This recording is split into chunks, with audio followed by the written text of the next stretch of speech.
Hi, and thanks for logging on to the Daily DVAR Halacha. And here's a brand new Halacha 4 units for Tuesday, the 14th day of July. Here we go. So this year, when Tisha B'Av falls out on Shabbos, and then we observe the fast on the Sunday right after Shabbos, these are the laws that will apply. Av Harachamim, that special tefillah that we say in Musaf, will be recited.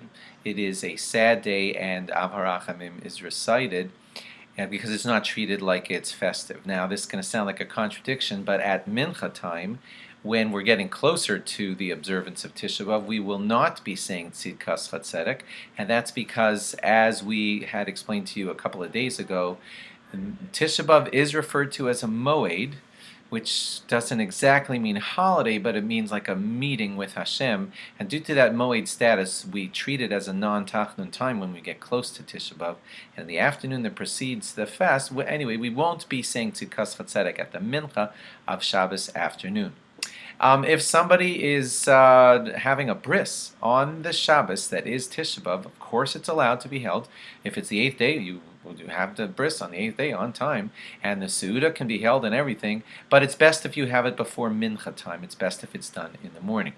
Now, you know that some people don't learn regular Torah that causes us joy on Tisha B'Av for sure, and some people don't do it on the afternoon of Tisha B'Av also. And the question is, what would we do this coming year when it's going to be Tisha B'Av on Shabbos? So some say that we don't do any regular learning on that Shabbos afternoon because it is the 9th of Av that Shabbos afternoon, a week and a week and 3/4 away from now, and therefore people who follow that law won't even be doing Pirkei Avos on that Shabbos afternoon of Tisha B'Av. But some allow all regular learning on the Shabbos that is Tisha B'Av throughout the afternoon of Shabbos, even though it's the 9th of Av. And it's fine if you want to follow that custom and learn regular Torah on throughout the entire afternoon of the 9th of Av, which is Shabbos. That's fine.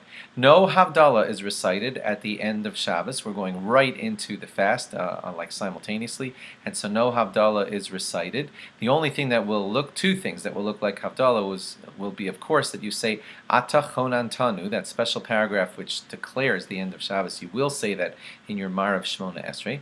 And also you will say Baruch Hamavdil Ben Kodesh L'chol, which is your way of saying, like I hereby announce that I'm not keeping Shabbos anymore, the Shabbos time has ended, if Shabbos time has ended, and then you say Baruch Hamavdil Ben Kodesh L'chol, and also Ata Chonantanu, which also declares the end of Shabbos in your Marav Shmona Esrei. After Marav and before Eicha, it is appropriate to just have the bracha of Borei Ma'orei Ha'esh on a Havdalah candle, and to say, well, it recalls the words B'machshakim Hoshivani, that God has placed me in darkness, and so we hold up just the candle to kind of signify that. And that is done after Marav, before we recite Eicha. If you forgot to do it then, you still could do it much later on in the night if you want to. And if you forgot to say Ata Chonantanu, my last note here just reminds us that if you forgot to say Ata Chonantanu, then it's ultra critical that you remember to say Baruch Hamavdil Ben Kodesh L'chol, because before you get into the car and drive to wherever it is that you're doing your Tisha B'Av things, you have to acknowledge in some way that Shabbos has ended by either saying Ata Chonantanu and or Baruch Hamavdil Ben Kodesh L'chol.